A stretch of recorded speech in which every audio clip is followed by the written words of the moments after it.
আসসালামু আলাইকুম সুপ্রিয় শিক্ষার্থীরা, কেমন আছো তোমরা? আশা করছি তোমরা প্রত্যেকে ভালো আছো, সুস্থ আছো, নিরাপদে আছো এবং তোমাদের পরিবারের সকলেই ভালো আছে। আমিও ভালো আছি। আমি আমার আজকের অনলাইন ক্লাসে তোমাদের সকলকে স্বাগত জানাচ্ছি। আমি রুমানা আক্তার, প্রভাষক, হিসাব বিজ্ঞান বিভাগ, ঢাকা কলেজ, ঢাকা।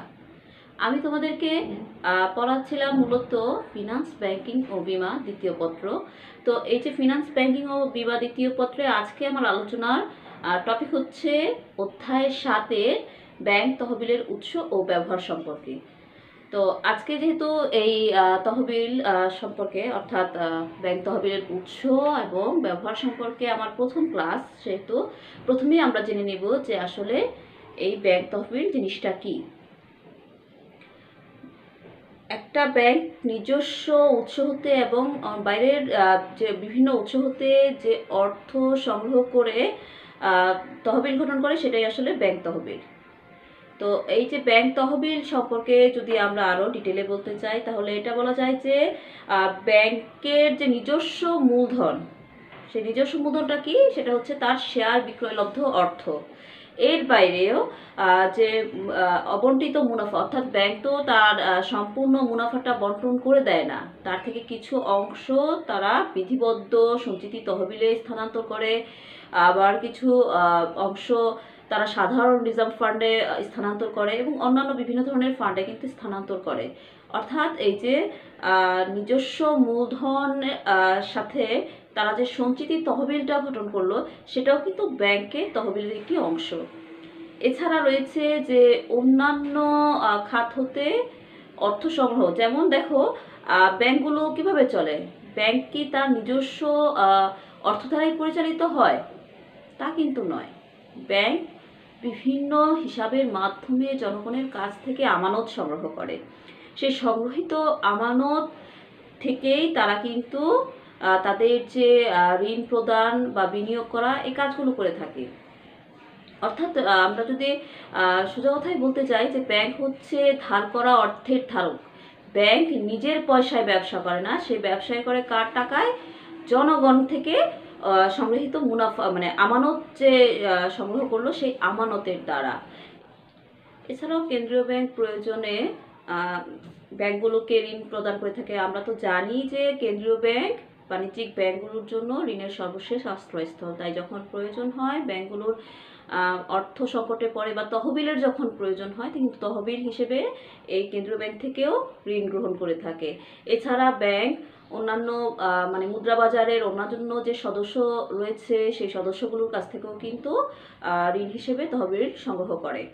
তো এই যে আমি এতক্ষণ ধরে ব্যাংক তহবিলের কথাগুলো বলছিলাম, আমরা যদি এক নজরে একটু দেখি, তাহলে তোমরা বোর্ডের দিকে তাকাও যে ব্যাংক তহবিল সম্পর্কে কিছু কথা বলা হয়েছে। তো দেখো, ব্যাংক তহবিলটা আসলে কি? শেয়ার মূলধন, অর্থাৎ একটি ব্যাংকের শেয়ার মূলধন, তার সাথে হচ্ছে সঞ্চিতি তহবিল, এর সাথে বিভিন্ন হিসাবের আমানত, প্লাস কেন্দ্রীয় ব্যাংকের ঋণ, প্লাস অন্যান্য ব্যাংকের ঋণ।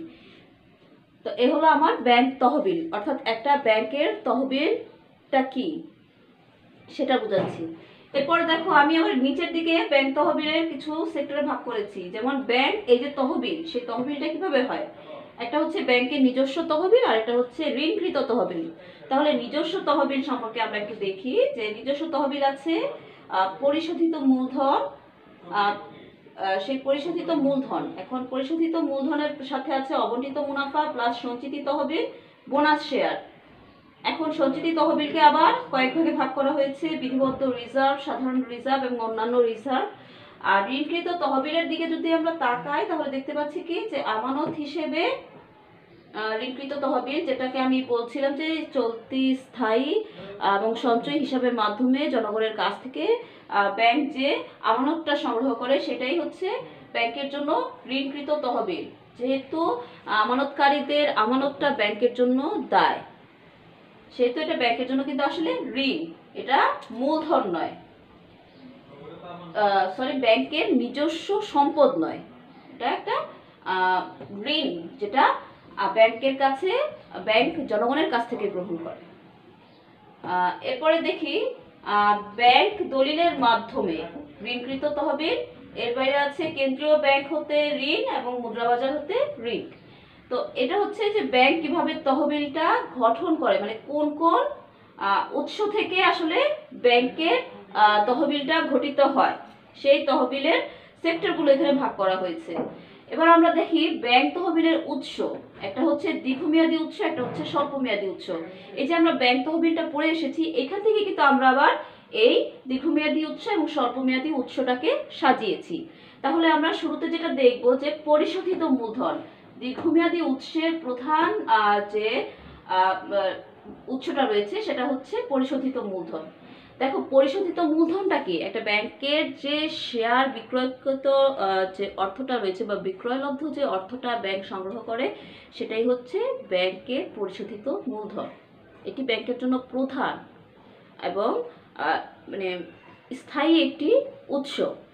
এখন তোমাদের কোশ্চেন থাকতে পারে যে ব্যাংকের পরিশোধিত মূলধনটা কত? বাংলাদেশ ব্যাংকের নির্দেশনা অনুসারে 2019 সালের 17 ফেব্রুয়ারিতে একটি মিটিং হয়েছিল, যে মিটিংয়ে বলা হয়েছিল যে পরিশোধিত মূলধন, যেটা আমরা জানি বইগুলোতে লেখা আছে যে 400 কোটি টাকা থাকবে প্রত্যেকটা ব্যাংকের জন্য, সেটাকে পরবর্তী 2 বছরে বৃদ্ধি করা হবে 500 কোটি টাকায়।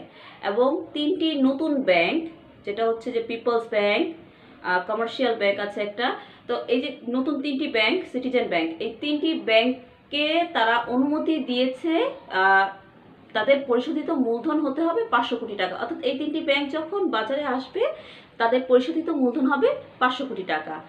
আর আগের যে ব্যাংকগুলো আছে, যে ব্যাংকগুলো পুরাতন, যারা 400 কোটি টাকা অলরেডি পরিশোধিত মূলধন নিয়ে ব্যবসায় পরিচালনা করছে, সেই ব্যাংকগুলোর মধ্যে যে ব্যাংকগুলোর কার্যক্রম 2013 সালের পর থেকে স্টার্ট হয়েছে, তাদেরটিও খুব দ্রুততার সাথে 500 কোটি টাকায় উত্তীর্ণ করা হবে বলে জানানো হয়েছিল।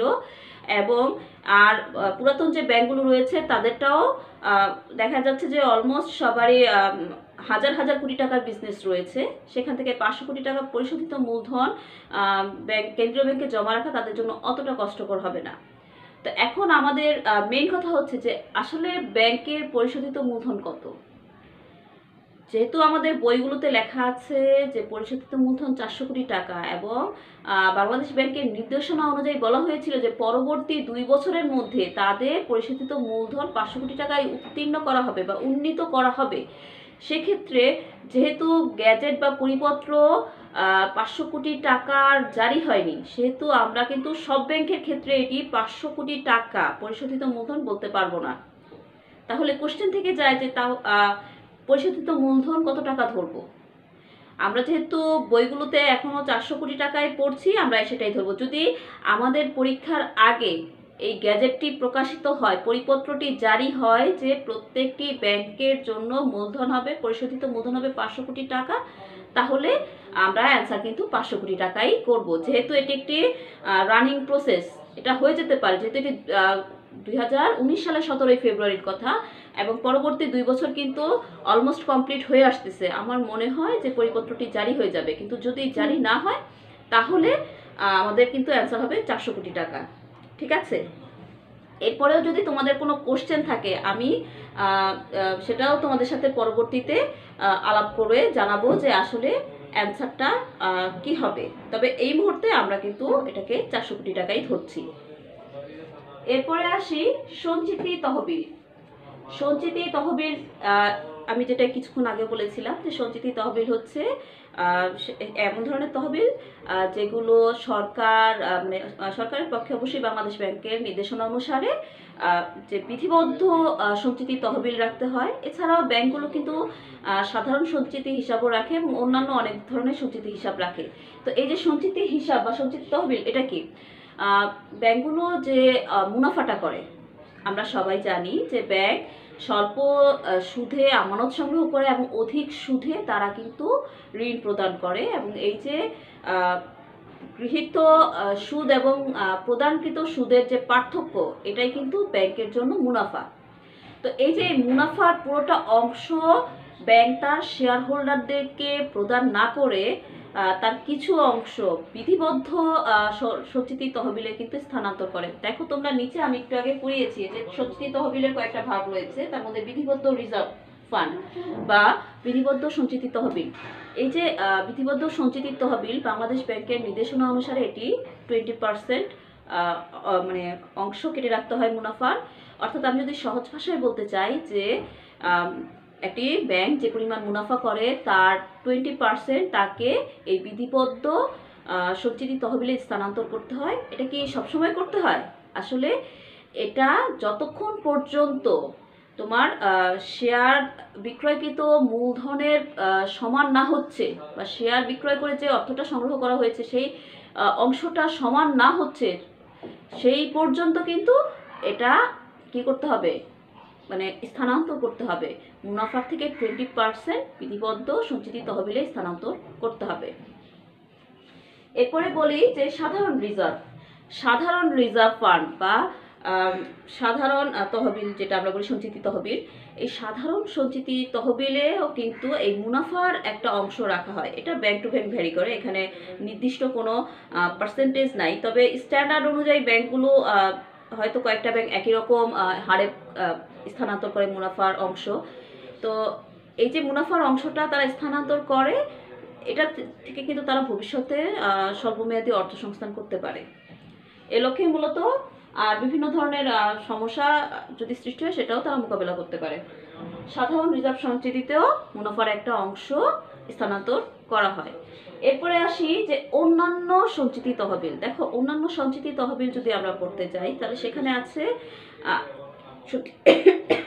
সঞ্চিতি তহবিলগুলো কি কি সেটাই বলি। এখানে যে অন্যান্য যে সঞ্চিতি তহবিল রয়েছে সের মধ্যে হচ্ছে লভ্যাংশ সমতাকরণ তহবিল, অদাবিকৃত লভ্যাংশ তহবিল, তারপরে হচ্ছে গুপ্ত সঞ্চিতি। মানে এই তহবিলগুলো কিন্তু ব্যাংক ওই মুনাফার অংশ থেকেই সংগ্রহ করে এবং সংগ্রহ করে সেটাকে তারা মানে সঞ্চিতি হিসেবে রেখে দেয়। কারণ বিভিন্ন ধরনের যখন বকেয়া সৃষ্টি হয় বা অনাদায়ী পাওনা সৃষ্টি হয় তখন কিন্তু সেগুলো সমন্বয় করার প্রয়োজন হয়। কারণ ব্যাংক তো নিজে ক্ষতিগ্রস্ত হয়ে তার গ্রাহককে অবশ্যই সে তার সমস্ত অসমুদায় অর্থ প্রদান করবে না। সেজন্য শুরুতেই কিন্তু তারা এই অনাদায়ী যে অনাদায়ী পাওনাগুলো রয়েছে সেই পাওনাগুলোর বিপরীতে কিন্তু তারা বিভিন্ন ধরনের সঞ্চিতি সৃষ্টি করে।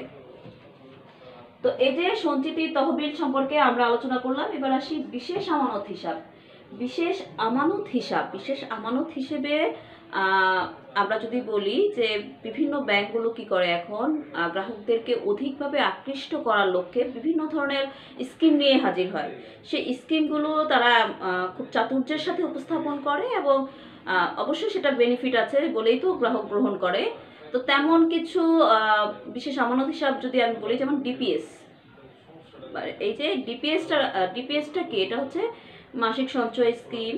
তো এই যে এই সঞ্চয় স্কিমে কি করা হয় যে প্রত্যেক মাসে মাসে নির্দিষ্ট অ্যামাউন্টের অর্থ জমা করা হয় এবং একটা মেয়াদ পূর্তিতে এটা সুদ এবং আসল সহ বেশ ভালো একটা অ্যামাউন্ট পাওয়া যায়। তো এই যে ডিপিএস এর মাধ্যমে সংগৃহীত অর্থটাও কিন্তু ব্যাংক কি করে, তহবিল হিসেবে ব্যবহার করে।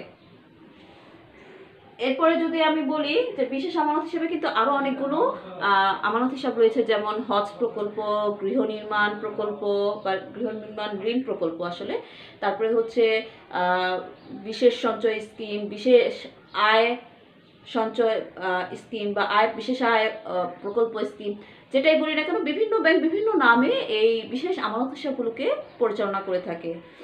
তোমরা হয়তো বিভিন্ন ব্যাংকের গায়ে দেখতে পাবে লেখা আছে যে কতদিনে মিলিয়নিয়ার হবেন।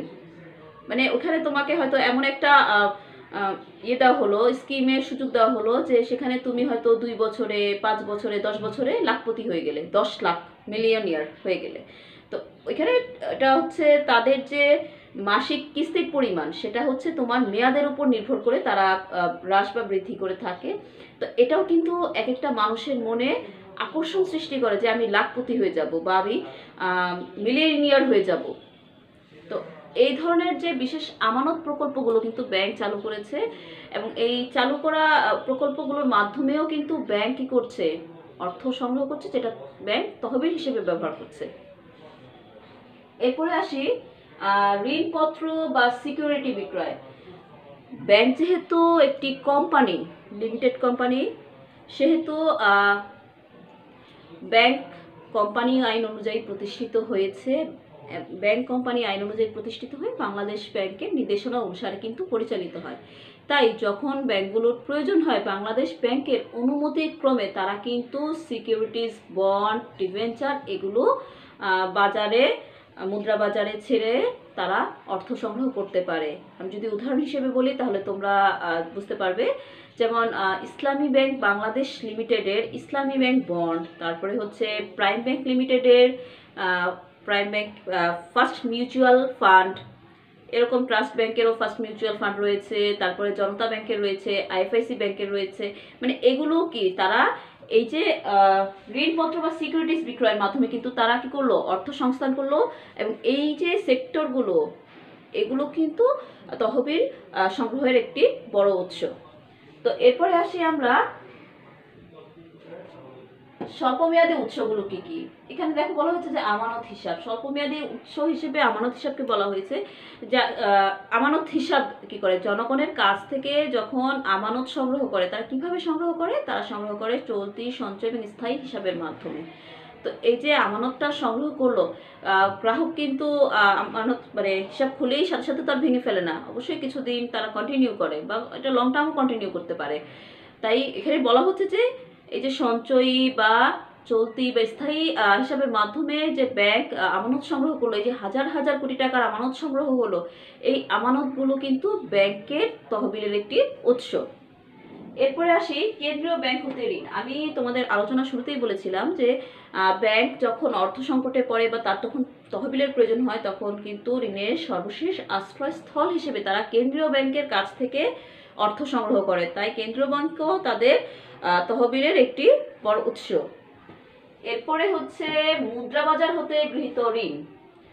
মুদ্রা বাজারের লিস্টেড প্রতিষ্ঠান হিসেবে ব্যাংকগুলো কি করে, তাদের যখন তহবিলের প্রয়োজন পড়ে তখন সেই তহবিল সংগ্রহের উদ্দেশ্যে তারা কিন্তু অন্যান্য বাণিজ্যিক ব্যাংক বা বিল বাজারের প্রতিষ্ঠিত অন্যান্য প্রতিষ্ঠান থেকেও কিন্তু তারা ঋণের মাধ্যমে তহবিল সংগ্রহ করে থাকে। তাই এটিও স্বল্পমেয়াদী তহবিল সংগ্রহের একটি উৎস। এরপরে আসি অবন্টিত মুনাফা। আমি তোমাদেরকে যখন রিজার্ভ বা সঞ্চিতি তহবিল পড়াচ্ছিলাম তখন এই কথাটা বলেছি যে মুনাফার সম্পূর্ণ অংশ কিন্তু শেয়ার হোল্ডারদেরকে প্রদান করা হয় না, তার অংশ বিভিন্ন তহবিলগুলোর মধ্যে ভাগ করে দেওয়া হয়। সেই কিন্তু সব তহবিল ভাগ করার পরেও যে মুনাফাটা রয়ে যায় সেই মুনাফাটা হচ্ছে অবন্টিত মুনাফা, এবং এই অবন্টিত মুনাফা দিয়ে কিন্তু তারা স্বল্পমেয়াদী অর্থ সংস্থান করতে পারে। এরপরে হচ্ছে ঋণ ক্ষতি হিসাবের সঞ্চিতি। যখন একটা প্রতিষ্ঠান ঋণ ক্ষতি হিসাবে সঞ্চিতি, আসলে আমি তোমাদেরকে কিছুক্ষণ আগেও বলছিলাম যে অনাদায়ী পাওনার বিপরীতে ব্যাংকগুলো কিন্তু সঞ্চিতি সংরক্ষণ করে, অর্থাৎ একটা তহবিল গঠন করে যাতে ভবিষ্যতে ওই ঋণের কারণে যদি কোনো প্রবলেম হয় তাহলে এই সঞ্চিতি তহবিলের টাকা দিয়ে তারা সেই সমস্যাটা সমাধান করতে পারে।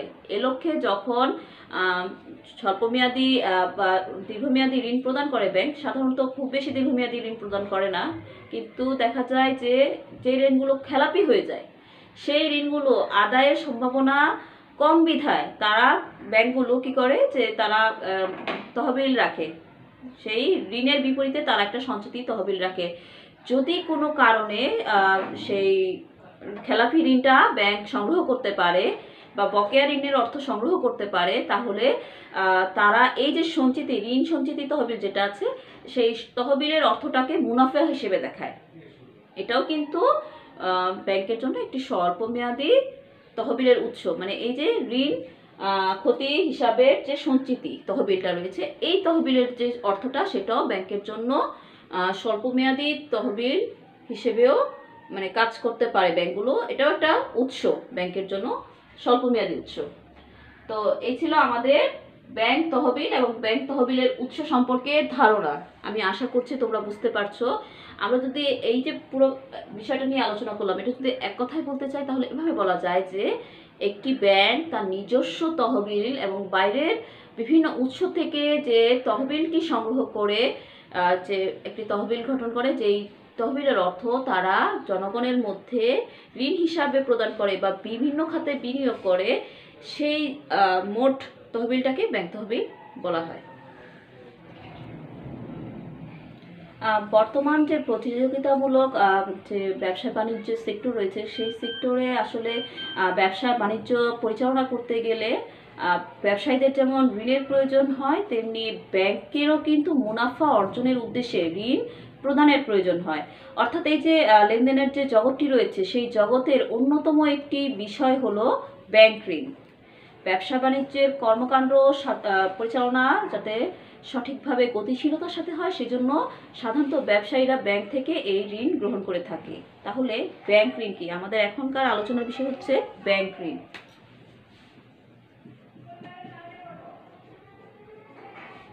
তাহলে আসলে আমরা এখন ব্যাংক ঋণ সম্পর্কে পড়ব। ব্যাংক ঋণ হচ্ছে এমন একটি বিষয় যে ব্যাংক জনগণকে যে অর্থ ঋণ হিসেবে প্রদান করে সেটাকে ব্যাংক ঋণ বলা হয়।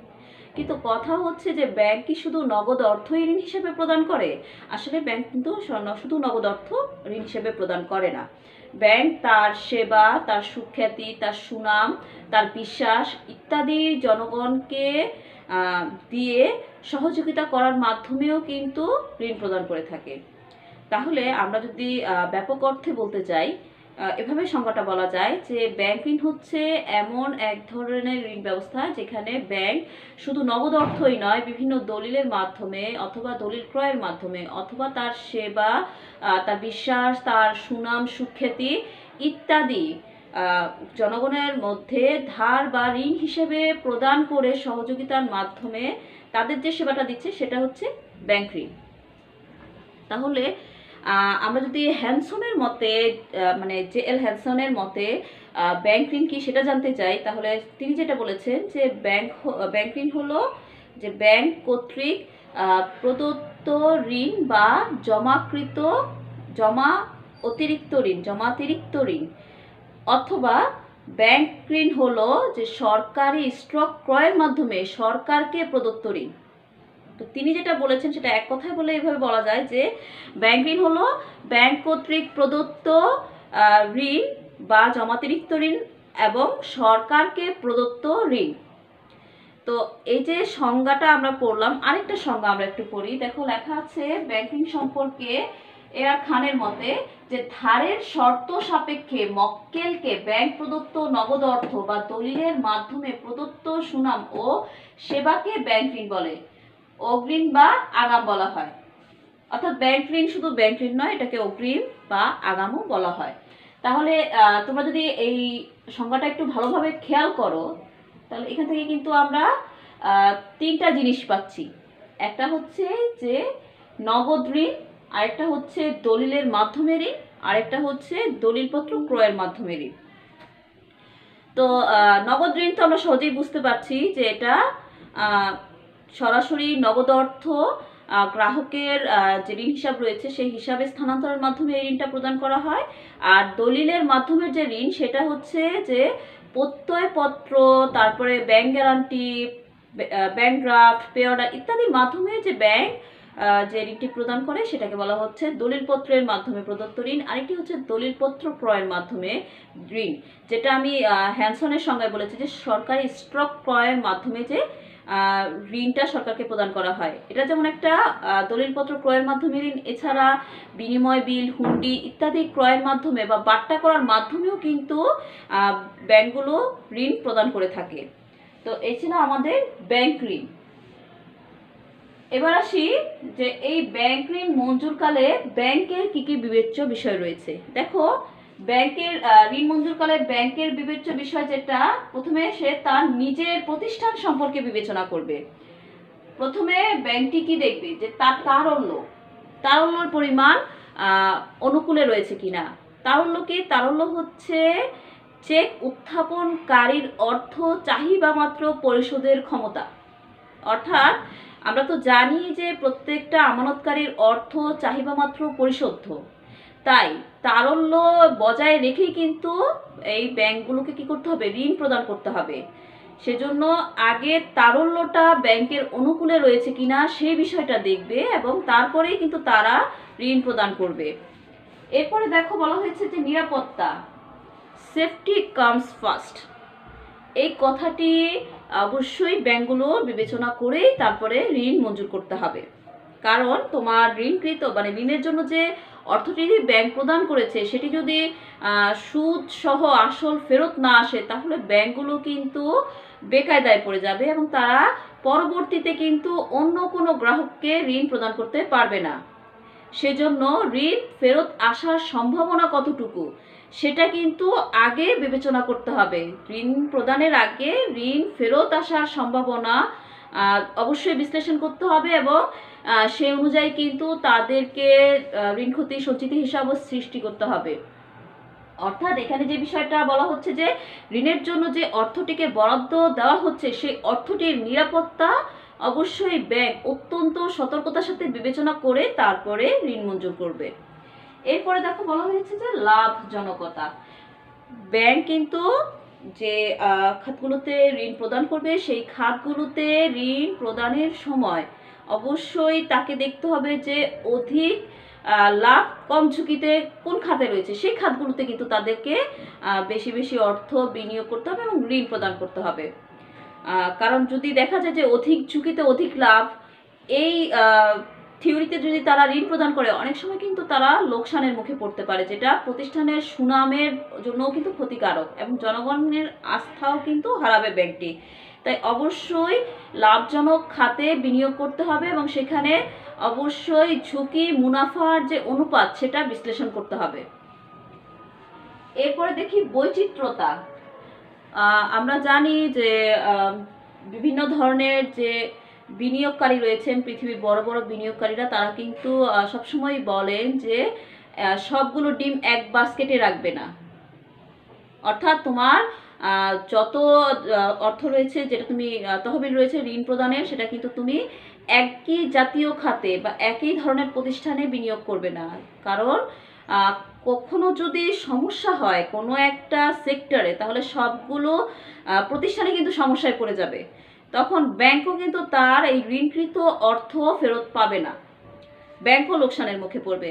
সেজন্যই বলা হচ্ছে যে একই জাতীয় প্রতিষ্ঠানে বা একই জাতীয় শিল্পের ক্ষেত্রে কিন্তু এই ঋণ প্রদান করা যাবে না। এটা বিভিন্ন ধরনের প্রতিষ্ঠানে বিভিন্ন ধরনের ব্যবসায় বাণিজ্যে বা বিভিন্ন ধরনের শিল্পক্ষেত্রে লোনটাকে ডাইভার্সিফাই করতে হবে এবং এখানে বৈচিত্র্যতা আনতে হবে। তাহলে যদি এক খাত অনুৎপাদনশীল হয় বা লোকসানের মুখে পড়ে, তাহলে অন্য খাতের যে মানে আয়কৃত অর্থ সেটা দিয়ে ব্যাংক তার লোকসানটাকে পুষিয়ে নিতে পারবে। এরপরে দেখি মেয়াদ। মেয়াদটাকেও বিবেচনা করতে হবে, কারণ আমরা জানি যে ঋণ কত মেয়াদ অনুযায়ী, দেখো একটু নিচেই লেখা আছে যে মেয়াদ অনুযায়ী ঋণ হচ্ছে স্বল্পমেয়াদী, মধ্যমেয়াদী, দীর্ঘমেয়াদী। তো এই যে তিন ধরনের যে মেয়াদী রয়েছে ঋণের যে মেয়াদ, সেই মেয়াদ অনুযায়ী কিন্তু ডাইভার্সিফাই করতে হবে ঋণগুলোকে। এখন যদি দেখা যায় যে সবগুলো ঋণ স্বল্পমেয়াদী দিচ্ছে, আমরা জানি যে স্বল্পমেয়াদী ঋণের সুদের হার কম, তাহলে কিন্তু ব্যাংকের জন্য আয়টা কমে যাবে। আবার যদি সব দীর্ঘমেয়াদী খাতে মানে দীর্ঘমেয়াদী ঋণ প্রদান করে, তাহলেও কিন্তু ব্যাংক সমস্যায় পড়বে। অর্থাৎ এখানে ব্যাংককে কি করতে হবে, স্বল্পমেয়াদী, দীর্ঘমেয়াদী, মধ্যমেয়াদীর মধ্যে একটা সমন্বয় করে ভারসাম্যপূর্ণভাবে ঋণ প্রদান করতে হবে, যাতে তারল্যটা মানে তারল্যটার যে গতিশীলতা সেটা বজায় থাকে। আর তারল্যের গতিশীলতা বজায় থাকলে কিন্তু ব্যাংক অধিক ঋণ প্রদান করতে পারবে এবং অধিক মুনাফাও অর্জন করতে পারবে। তো এবার দেখি জামানত। জামানতটা কি, দেখো ব্যাংক অবশ্যই কিন্তু ঋণ যে প্রদান করবে সেটা তো মুখের কথায় প্রদান করবে না, তার কোনো না কোনো ধরনের জামানত রাখতে হবে, কারণ জামানত হচ্ছে ব্যাংকের জন্য রক্ষা কবচ। তো এই জামানতটা রেখে তার বিপরীতে ব্যাংক ঋণ প্রদান করে থাকে। তাহলে জামানত কিরকম হবে? জামানত হবে, যদি অব্যক্তিক জামানতের ক্ষেত্রে আমাদেরকে যে বিষয়গুলো দেখতে হবে, অর্থাৎ ব্যাংক যে বিষয়গুলো দেখবে সেটি হচ্ছে যে সেই জামানতের গ্রহণযোগ্যতা, তার বিক্রয়যোগ্যতা, তার মূল্যটা, তার যে মূল্যের স্থিতিশীলতা, তার দায়মুক্ততা এবং যিনি জামানত প্রদান করেছেন সেই জামানতের উপর তার অধিকার। আর যদি হয় ব্যক্তিক জামানত, তাহলে সে ব্যক্তির সামাজিক মর্যাদা, তার বয়স, তার আয়ের উৎস ইত্যাদি এখানে বিশ্লেষণ করার পরে কিন্তু ব্যাংক ঋণ প্রদান করবে। এবার আসি গ্রাহকের বিবেচনা। গ্রাহকের যে বিবেচনা, এক্ষেত্রে কিন্তু ব্যাংক কি করবে, গ্রাহকের চরিত্র দেখবে। যাকে ব্যাংক ঋণ দিতে যাচ্ছে তিনি কেমন, তিনি ব্যক্তি হতে পারেন, সেটা প্রতিষ্ঠান হতে পারে। সেই প্রতিষ্ঠানের ক্ষেত্রে তার অতীত যে রেকর্ড, অর্থাৎ তার অতীত লেনদেনের রেকর্ড, ঋণের অর্থ ফেরত দেওয়ার রেকর্ড, তাদের যে বিষয়টা হচ্ছে যে জবাবদিহিতার রেকর্ড, তাদের আন্তরিকতা ইত্যাদি সব কিছুই কিন্তু এখানে বিশ্লেষণ করা হবে। অর্থাৎ ঋণ প্রদানের ক্ষেত্রে গ্রাহকের যে অতীত তথ্য উপাত্ত সেটা বিশ্লেষণ করার পরে গিয়ে কিন্তু ব্যাংক একজন গ্রাহককে ঋণ প্রদান করবে। পরেরটাতে কি বলা হয়েছে যে গ্রাহকের ক্ষমতা, অর্থাৎ এখানে কিন্তু গ্রাহকের যে প্রতিষ্ঠানটি পরিচালনার ক্ষমতা, তার ঋণ যে পাবে সেই ঋণ পাওয়ার পর সেই ঋণ ব্যবহারের ক্ষমতা, তারপরে হচ্ছে তার কাজের প্রতি আন্তরিকতা, তাদের দক্ষতা। মোট কথা হচ্ছে যে গ্রাহককে ঋণ প্রদান করা হচ্ছে, সে এই ঋণের অর্থটা কিভাবে ব্যবহার করছে, কতটা দক্ষতার সাথে ব্যবহার করছে এবং সেখান থেকে সে প্রোডাক্টিভ কিছু বের করছে কিনা, সেই বিষয়টা বিবেচনা করার পরে কিন্তু গ্রাহককে ঋণ প্রদান করা হবে। এরপরে দেখি গ্রাহকের সম্পদশীলতা। গ্রাহকের সম্পদশীলতা বলতে এখানে বোঝানো হচ্ছে যে গ্রাহকটি ঋণের আবেদন করেছেন তার প্রতিষ্ঠান পরিচালনার জন্য, তার যে মূলধন, সেই মূলধন এবং ঋণের অনুপাত, আবার ঋণের সাথে সম্পদের অনুপাত কেমন। কারণ যে ব্যক্তিটি ঋণের জন্য আবেদন করেছেন বা প্রতিষ্ঠানটি ঋণের জন্য আবেদন করেছেন, তাদের যদি সম্পদের পরিমাণ বেশি হয় তাহলে ঋণের অর্থ ফেরত পাওয়ার সম্ভাবনা বেশি থাকে। ফলে ব্যাংকগুলো যখন ঋণ প্রদান করতে যায় কোনো ব্যক্তি বা প্রতিষ্ঠানকে, তখন অবশ্যই কিন্তু এই তাদের যে সম্পদশীলতা সেটা অবশ্যই বিবেচনা করবে। এরপরে আসি ঋণ গ্রহণের উদ্দেশ্য। যে ব্যক্তি বা প্রতিষ্ঠান ঋণ আবেদন করেছেন ঋণের জন্য, সেই ব্যক্তি বা প্রতিষ্ঠানের ঋণ গ্রহণের উদ্দেশ্যটা কি? তিনি কি কোনো প্রোডাক্টিভ খাতে বিনিয়োগ করতে চাচ্ছেন, সেজন্য তিনি ঋণ নিচ্ছেন, না নতুন কোনো ব্যবসায় লাইন স্টার্ট করতে চাচ্ছেন সেজন্য ঋণ নিচ্ছেন, না তার ব্যবসার যে পতন, সেই পতন ঠেকানোর জন্য ঋণ নিচ্ছেন। অর্থাৎ ব্যক্তি বা প্রতিষ্ঠান কেন ঋণের আবেদন করেছেন, কি উদ্দেশ্যটা, কোন ক্ষেত্রে এই ঋণের অর্থ কাজে লাগানো হবে, সেই ক্ষেত্র সম্পর্কে জানার জন্য কিন্তু ব্যাংক বিভিন্ন তথ্য বা উপাত্ত সংগ্রহ করে সেগুলো বিশ্লেষণ করে এবং সেই অনুযায়ী ঋণ প্রদান করে। এরপরে হচ্ছে ঋণ ফেরতের উৎস। যে ব্যক্তি বা প্রতিষ্ঠানকে ঋণ দেওয়া হবে, সেই ব্যক্তি বা প্রতিষ্ঠান ঋণের অর্থ ফেরত দানের কতটুকু সামর্থ্য রাখে, অর্থাৎ তাদের ঋণের ফেরত দেওয়ার অর্থ সামর্থ্য, ইচ্ছা, তাদের আন্তরিকতা এবং তাদের অতীত রেকর্ড সব কিন্তু বিবেচনা করে তারপরে ব্যাংক ঋণ প্রদান করবে।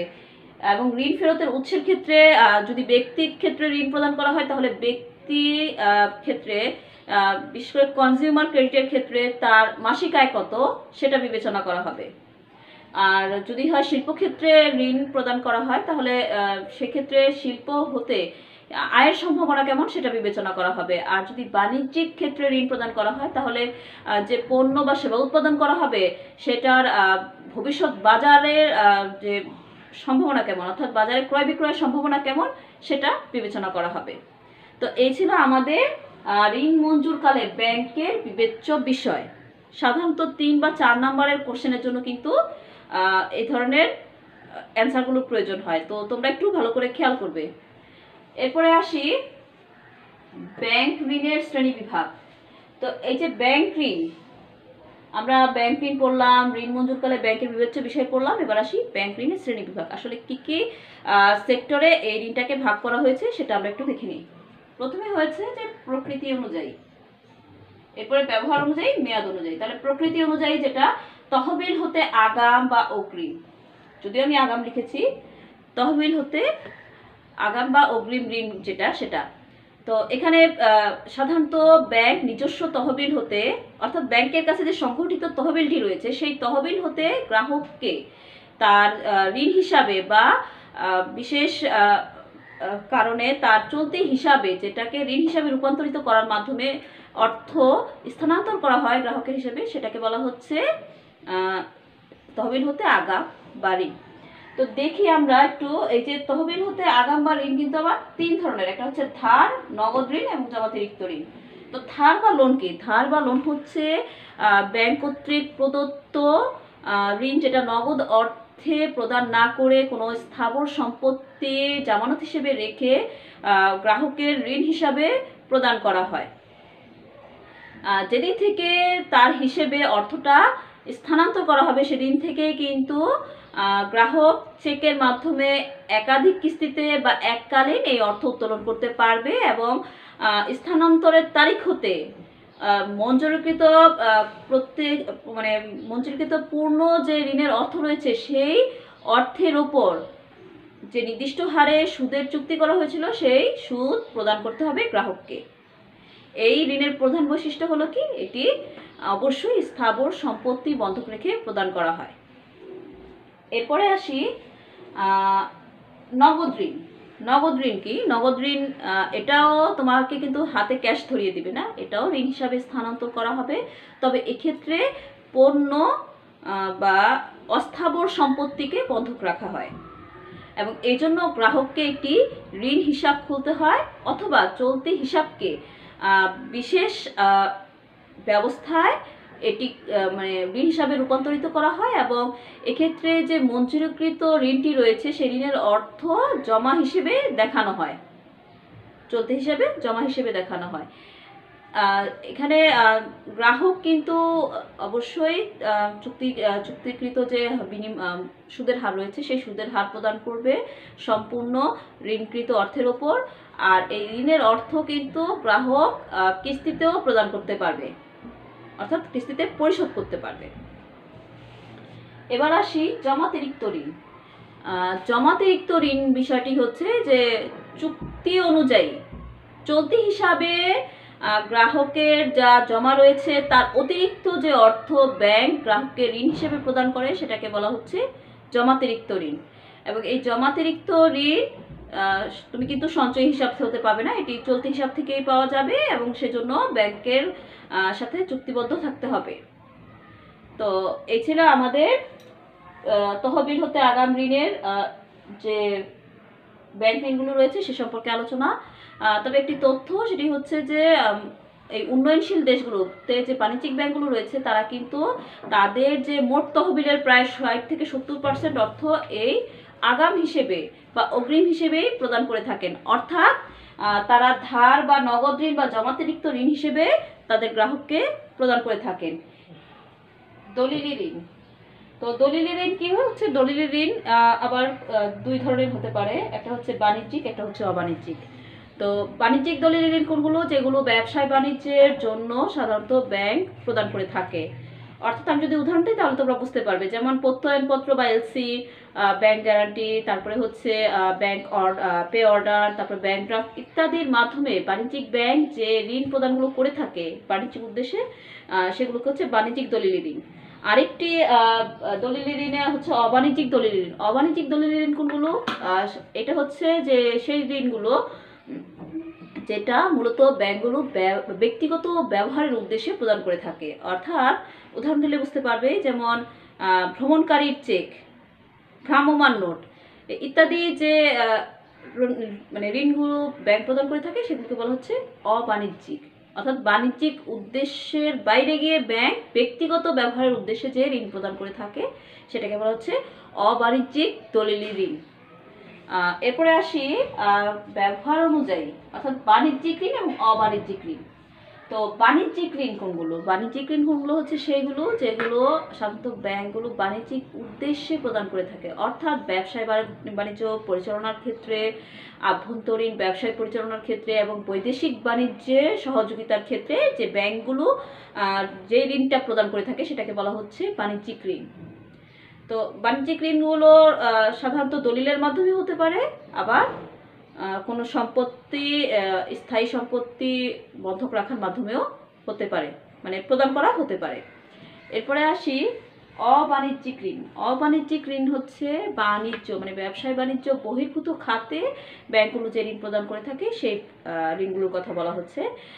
যেমন কনজিউমার ক্রেডিট, গৃহস্থালির ক্ষেত্রে যে ঋণ প্রদান করে থাকে, তারপরে ধরো গৃহ নির্মাণ খাতে যে ঋণ প্রদান করে থাকে, এই ঋণগুলো হচ্ছে এই অবাণিজ্যিক ঋণ।